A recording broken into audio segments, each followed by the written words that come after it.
E anche quest'anno è partita la rievocazione storica dell'antica fiera.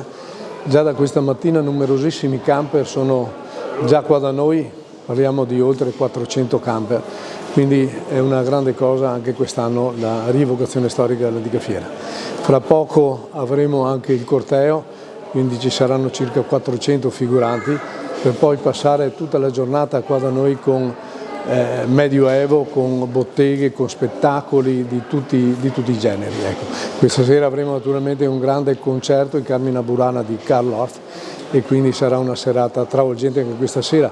Proseguiremo domani con il mercato medievale, la rievocazione storica. Ecco, sia questa sera che domani sera avremo un grande spettacolo di fontane danzanti con una proiezione su un ventaglio d'acqua delle immagini dell'antica fiera.